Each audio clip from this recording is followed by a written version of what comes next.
Arnaldo Pubillones, entramos en el segundo segmento en Academos Estudios, pero quiero hacer un pequeño prefacio o prólogo o introducción.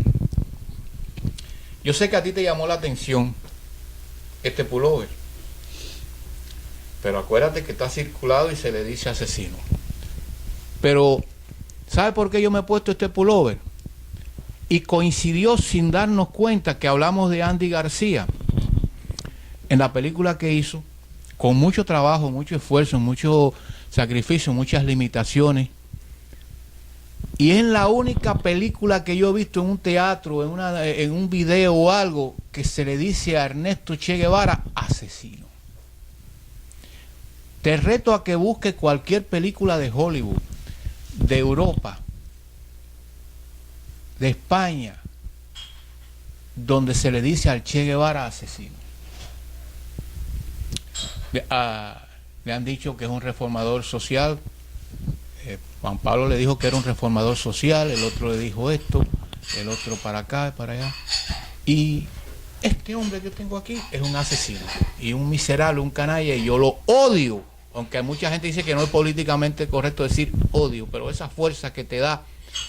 ¿Y de dónde nace el problema mío con el Che Guevara? No es por la lectura, ni es por su biografía, ni es porque admiraba a fulanito, o porque dijo que el poder político radicaba en el cilindro de un revólver, parafraseando a Mao Zedong. No, no. Yo era muy joven y iba en mi caballito a buscar el ganado en el potrero del Salado, a recoger el ganado para ordeñar. Y cuando entro en el Salado veo 3 jipis Willy nuevecitos, pintados de amarillo y con un rótulo que decía cartografía y catastro. Y llego allí y le pregunto, venga acá, ¿qué hacen ustedes aquí? Esto es propiedad privada, este es el Salado, venga a buscar el ganado. Y me dijo uno de ellos que ellos tenían orden del Ministerio de Industria de empezar a medir todo aquello, porque el ministro de Industria tenía planes para hacer allí una planta para fabricar pico, palas y limas. Y el lugar era por excelencia, había un canal, había una red ferroviaria y habían 2 carreteras. El lugar era por excelencia. Y yo le dije, me acuerdo como hoy, han pasado tantos años, pero esta propiedad es de mi familia, es de mi padre. Y ese tipo que a lo mejor está por aquí hoy, porque no creo que se quedó allá mucho tiempo, que era un agrimensor, me dijo, ese potrero del Salado era de Matías, era de la familia Priere, ahora es de la Revolución. Por eso este tipo lo tengo en la mira, porque tengo un problema personal con los Guevara. Vamos a entrar en debate, vas a leer. Déjame decirte algo de Guevara, del Che. Él fue ministro de Industria en Cuba. Es decir, un médico o un supuesto médico que no tiene el más mínimo conocimiento de lo que son los engranajes industriales ni nada de eso, lo nombraron ministro de Industria. Y él, pues, en esa utopía que llenaba el cerebro de él, dijo que iba a llenar a Cuba de industrias. Esa que tú hablas, de los picos, las palas y esas cosas. Y había también allí por Guantánamo, que también se le dio a él la idea de que ahí iba a sembrar algodón. Porque había que industrializar a Cuba. Una planta, había una siembra de algodón con un almacén, todo eso bien preparado, y sembraron aquella parte de Guantánamo, aquella área de Guantánamo la sembraron de algodón, salieron las matas de algodón, salió el algodón, pero la zona esa estaba cerca del mar, y aparte de eso, tú sabes cómo es Cuba, que es un país muy caliente, muy templado. Entonces, pues entre el salitre del mar y el sol cubano acabaron. Yo no sé si tú nunca viste eso.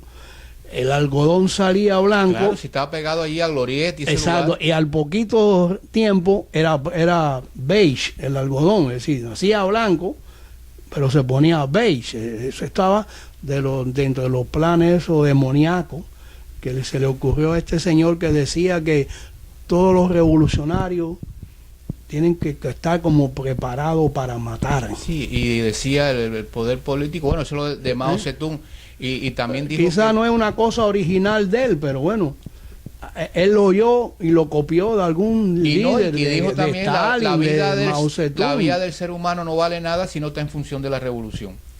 Y te voy a dar un dato de Ernesto Che Guevara, te voy a dar un dato. Él desembarcó y llegó a la sierra y hacía la función más bien de médico. Pero qué casualidad que las dos primeras insignias de comandante que llevó Celia Sánchez, una se la llevó a Fidel Castro y otra a Ernesto Che Guevara. Una de las primeras figuras que lo hicieron jefe de una columna allí, que no tenía ninguna capacidad de militar ni nada de eso, fue a Ernesto Che Guevara. Y hay una anécdota que el ejército infiltró, que no me viene a la mente ahora, a lo mejor te viene a la mente, a un guajiro para que asesinara a Fidel Castro. El guajiro colaboraba con... No sé si sería Eufemio Fernández. Eufemio, algo, no sé si Fernández, pero Eufemio. Fernández. Ese individuo estaba un día en la guerrilla y otro día estaba en el pueblito ahí el pueblito ese Mafo, que está por allí. Sí, Mafo. Y Casilla le dijo que le dio hasta una pistola. Y el tipo se llevó, Eufemio, la pistola cuando estaban durmiendo para matar, pero no tuvo valor de matar a Fidel Castro y se entregó. Entonces lo condenaron a muerte, a ser fusilado. Eutimio Guerra.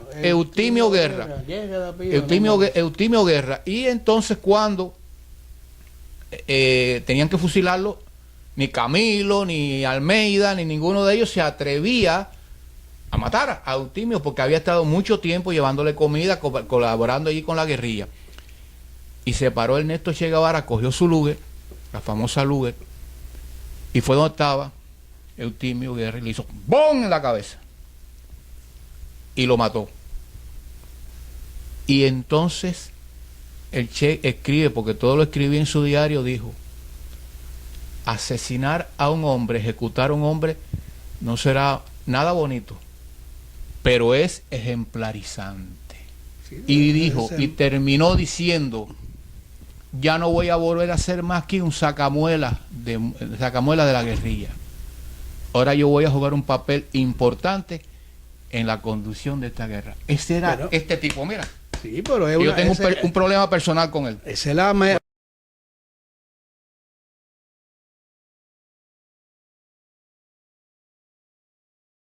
macabra y matarife que tenía él. Bueno, vamos ahora a... Él es un tipo formado en esa ideología y a él es fácil matar. Era un monstruo, pero era un monstruo, los muchachos que entraron por Guantánamo, Vicente Méndez y todo eso, Tico Herrera, murieron peleando hasta el último momento, que el Che Guevara, que podía haber muerto peleando, se entregó como una puta, y lo digo así sin ningún tipo de problema, se entregó. Él podía seguir en Bolivia. En Bolivia.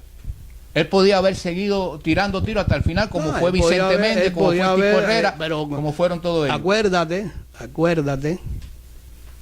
que cuando a él lo capturan, él dice: yo valgo más vivo que muerto. Ahí lo tiene, no murió peleando. No te olvides que él dijo esa frase. Yo valgo más vivo que muerto. Empecemos con Mr. Khan, el hombre del problema que hubo ahí en la convención. Dice la ley musulmana de la Sharia. Las ofensas had implican penas específicas. Las transgresiones incluyen relaciones sexuales fuera del matrimonio, adulterio, relaciones sexuales con personas del mismo género, acusaciones falsas, consumo de bebidas alcohólicas, robo y asalto en rutas. Las ofensas sexuales conllevan una pena de lapidación o azotes, mientras que el robo está penado con la amputación de una mano. Muchos países islámicos defienden el adulterio y el consumo de alcohol como ofensas criminales, pero no como ofensas had, por lo que no conlleva penas tan terribles. Esos actos ilegales se castigan con penas de prisión. La Sharia, en su vertiente más fundamentalista, incluye como graves faltas la homosexualidad, la desobediencia de las mujeres hacia la autoridad del padre o el esposo, las relaciones con infieles, kafir, los pertenecientes al mundo no islámico, y el incumplimiento de las normas de vestimenta de las mujeres, hijab, a las que en caso de incumplimiento se considera inmorales y culpables en caso de violación. Esa es la ley Sharia, que es una especie de constitución de manifiesto como hay en Occidente. Y partiendo de la Sharia, si aquí tuvieran el valor de hacer una encuesta de todo el mundo musulmán que está en Estados Unidos, se vería a las claras que no muchos renuncian a la Sharia y se incorporan a la sociedad americana con la constitución americana. Ellos siguen siendo fieles a la Sharia, y ahí tuve una parte de lo que significa la Sharia. Cuando el Mr. Khan, que su hijo murió peleando en Afganistán, creo, o en Pakistán, es un héroe, tiene una medalla de honor, está enterrado en el cementerio Arlington, como tantos otros, hijos de americanos, hijos de latinos, hijos de cubanos, etcétera, etcétera. Eso es respetable.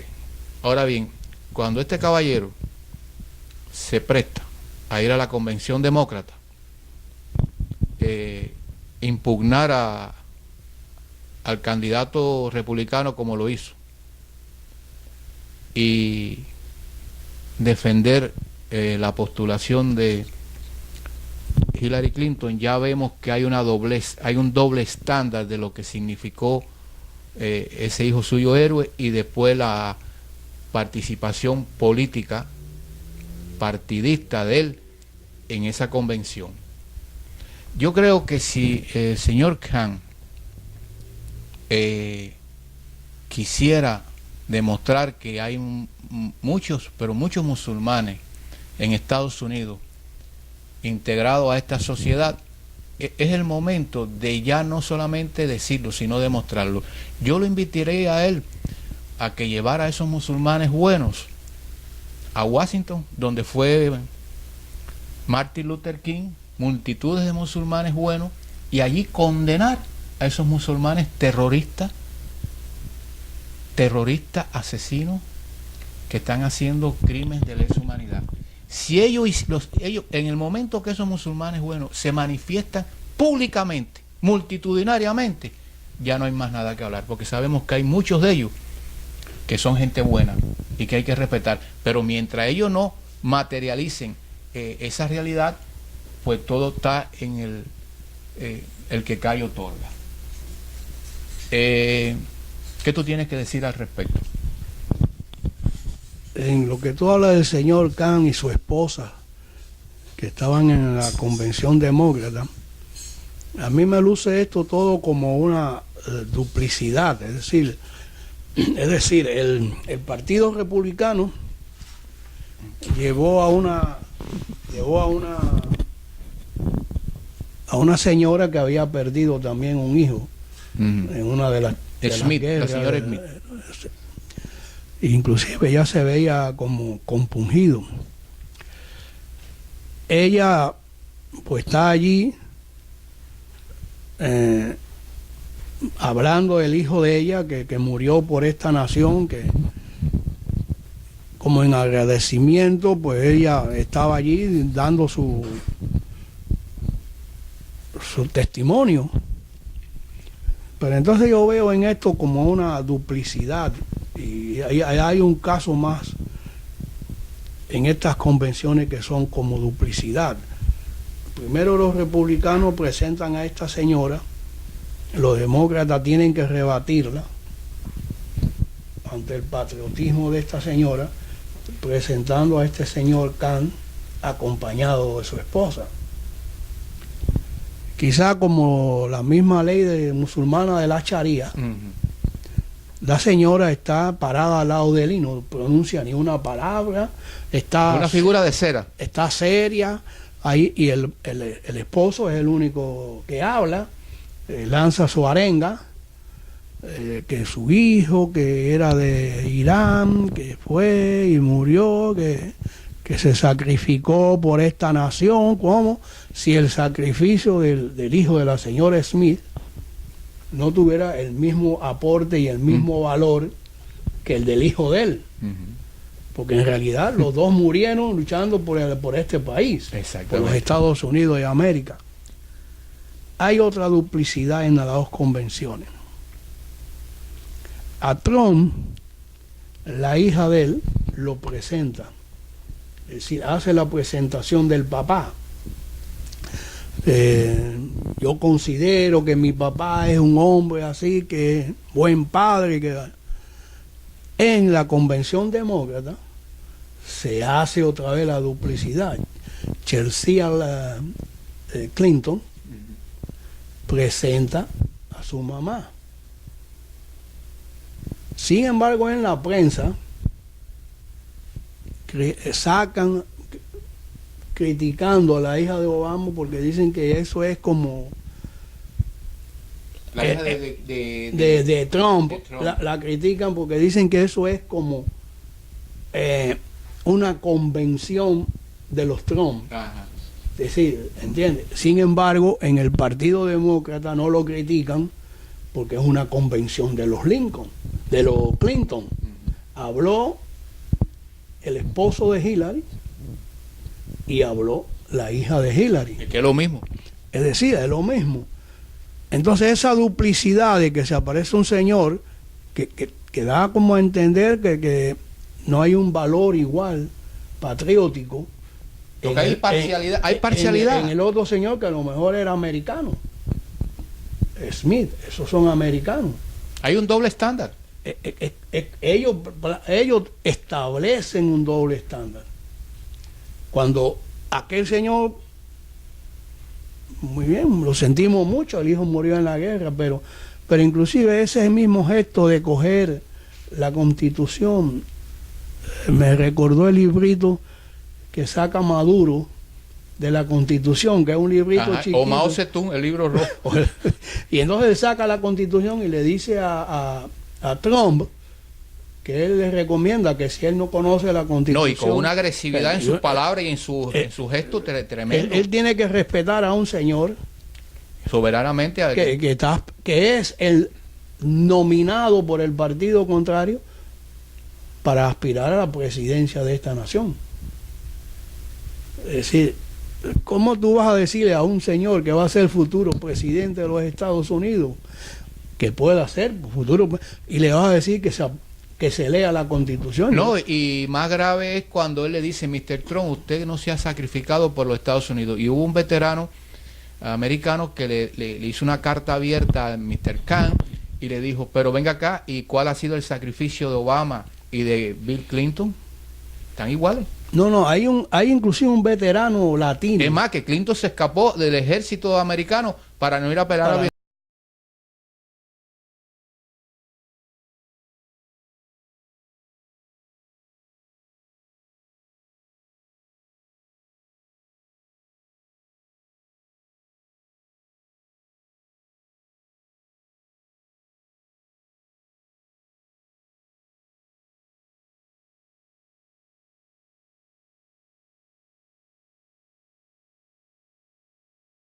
Exacto. Un desertor. Pero hay un, yo no me acuerdo el nombre ahora.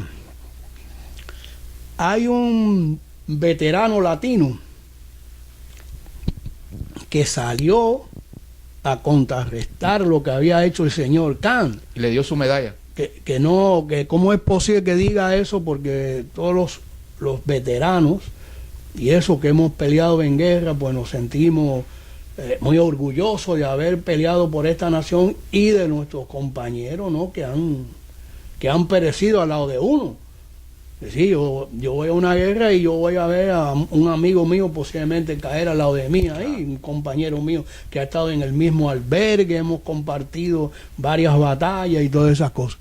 Ese veterano se sintió indignado, claro, y por lo que había hecho Khan. Y Khan cuando invitó a Trump a leer la Constitución, yo lo hubiera invitado a él a que leyera la biografía del sargento George, el soldado más condecorado en la Primera Guerra Mundial, y a Audie Murphy, el soldado más condecorado en la Segunda Guerra Mundial. Yo lo invitaría a que leyera ambas biografías para que todo el mundo se ilustre un poco y se eduque un poco, ¿tú entiendes? Yo creo que estamos ya un poco terminando esto, si hay algo que hay que añadir, pero yo creo que la gravedad que tiene, y no veo que hay una voluntad en el mundo de frenar esta amenaza terrible que se cierne sobre nosotros. Fíjate que la lucha que están librando nuestros enemigos del terrorismo islámico, del terrorismo islámico, es tan sofisticado que cualquier individuo en cualquier lugar del mundo decide hacer algo, matar semejante, morirse él después. Y en esa situación estamos en desventaja, porque ahora se nos pide que nosotros no podemos a un individuo por el físico ya condenarlo, pero nos están llevando a que veamos una persona de una forma y nos pongamos en guardia. Nos está llevando, porque ahora mismo ocurrió algo, alguien que acuchilló a una persona y hirió a otras en Londres, no se sabe todavía. En Francia ha habido, es decir, que en el globo terráqueo están habiendo ese tipo de hechos que nos hace preocuparnos, porque no es un ejército frontal que nos viene y nos tenemos que preparar para él, o una banda, o un grupo. No es una guerra. Es un individuo que en un momento dado, en un metro, en un supermercado, en un lugar, en una sala de fiesta, en un teatro, toma la decisión de acabar con la quinta y con los mangos. Y eso es muy difícil. ¿Qué tú tienes que decir a eso? Esto luce como una lucha de guerrilla, pero de un pero lobo. Ya no es ni guerrilla urbana. De lobo solitario. Un guerrillero preparado para en determinado momento hacer el atentado y matar de cualquier manera, una puñalada, una bomba, un sacrificio, él mismo que se sacrifica por Alá, y se pone una bomba y se explota. Pero hay algo aquí con este señor Mr. Khan. El hijo era un militar y murió en una guerra. Es decir, todo militar tiene la perspectiva de que va a fallecer en un combate. De matar o morir. De matar o morir, que va a morir en un combate. Ahora, yo le hubiera preguntado a ese señor Khan, ¿qué piensa él de los aviones que tumbaron los Twin, donde habían personas que no eran militares? Civiles. Eran civiles. Y usaron instrumentos civiles, un avión. Y usaron, sí, no usaron ni aviones de guerra. No, nada de guerra. Usaron aviones civiles con pasajeros, que esos pasajeros fallecieron. Los pasajeros que iban en los dos aviones, que se estrellaron contra las torres, eran civiles, no eran militares tampoco, y sin embargo han fallecido ahí. ¿Qué tal hubiera parecido al señor Khan si en la convención republicana se hubiera aparecido un familiar de una de las víctimas esas de las torres y hubiera hablado en contra de su fe? Además, la Sharia se pone de manifiesto cuando no deja que la esposa hable. ¿Cómo se hubiera sentido él que una madre americana o una madre de donde sea, del país que sea que estaba viviendo aquí en esta nación, hubiera ido a la convención republicana y hubiera dicho, no, porque los fundamentalistas hicieron esto. Claro que Y sí. mataron al hijo mío, que no tenía que ver nada con guerra ni nada de eso. Mira, para concluir, te quiero decir algo, porque lo bueno que hay cuando hay libertad, que es lo más importante, salen a relucir las cosas. Y ahora se ha descubierto ya que el señor Khan, aparte de ser el padre de un héroe de la guerra, de la medalla de honor, tenía una oficina para hacer ciudadanos americanos, especialmente gente que venían de esa región. Sí, Es decir, de tenía un Siria, negocio de Siria, de un Irán. negocio de ciudadanía para ganarse la vida. Pero esto te demuestra que hay muchas cosas detrás de lo que sucede y de lo que ocurre. Y hay muchos argumentos y muchos razonamientos. El hombre tenía un negocio para hacer ciudadanos americanos, darle, me imagino, las clases, hacer los trámites, etcétera. Ahí está la verdad. Y bueno, que cada quien saque su conclusión. Termina tú.